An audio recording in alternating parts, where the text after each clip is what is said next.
Every January, we celebrate the dream. We post the quotes, we play the clips, and we talk about the mountaintop. But we ignore the check. In the first 5 minutes of his most famous speech, Dr. King didn't talk about holding hands. He talked about banking. He called the Declaration of Independence a promissory note.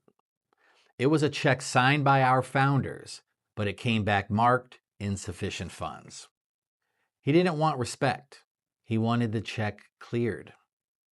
And the system we work in today is the result. Government contracting, set-asides, and the minority business programs, all of these exist because he forced the bank to open its vault. In 1967, King realized something terrifying. You can win the social war, but lose the economic one. He famously said, "What good is having the right seat at the lunch counter if you can't afford to buy a hamburger?" He realized the U.S. government is the largest consumer on earth. It buys everything, but back then it wasn't buying from everyone. The government was taking tax dollars from minority workers, then using that same money to hire companies that refused to hire them. He saw the federal budget as a tool, and he decided to grab it. This is why he went to Memphis.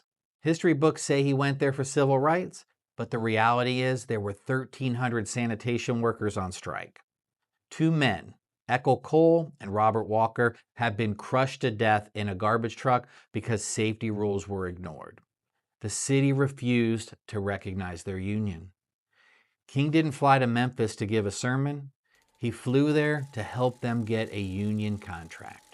He died fighting for the right of workers to have a signed, legal binding agreement with the government. He died, and the politicians in D.C. finally realized what King was saying. If you don't share the economy, you lose the country. So they started building the machinery to cash the check. They created the Office of Minority Business Enterprise. It wasn't charity. It was an economic treaty.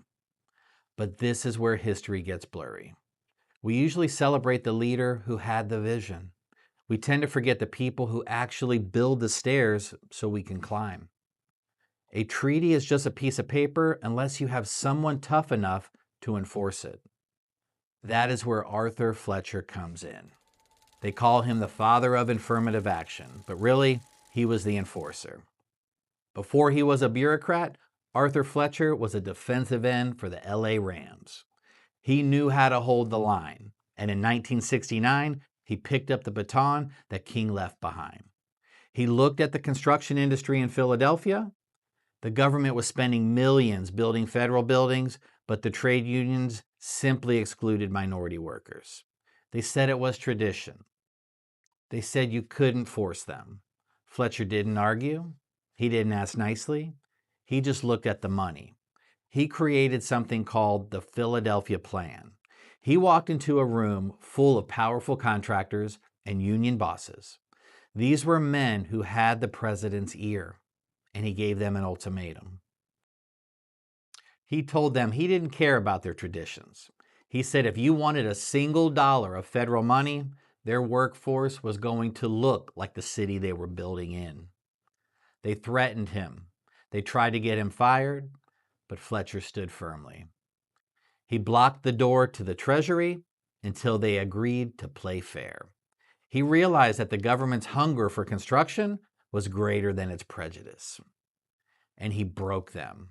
In 1 year, hiring in Philly skyrocketed, not because hearts change, but because Arthur Fletcher made it profitable to do the right thing.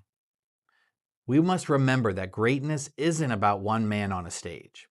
It's about the hundreds of hidden hands, the people like Fletcher and the workers in Memphis who put their effort and sometimes their lives on the line to build a fair system.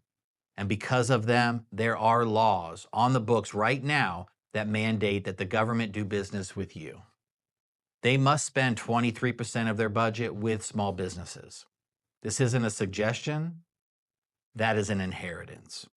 The promissory note Dr. King talked about is now a $600 billion annual marketplace. The vault is open. But the tragedy is that billions of dollars in these contracts go unclaimed every year. The door is open, but people aren't walking through it. Dr. King said, "We refuse to believe that the Bank of Justice is bankrupt." He was right. The bank is open, and the best way to honor the legacy of the people who opened it is to step up, do the work, and make that withdrawal. I'm Jason Bortz. Most of us walk through life assuming the world is just the way that it is. We read the headlines, check the stock market, and accept the chaos like we accept the weather. We think it's just nature. But it's not nature, it's architecture. We suffer from a kind of blindness. We see the building, but we never ask who laid the foundation. And because we don't ask, we don't understand why the news happens the way that it does. I started this channel to break that trance, to pull back the curtain on the system we operate in and show you the machinery underneath. We're going to study the blueprints of the past so you can finally understand the opportunities of the present. Class in session.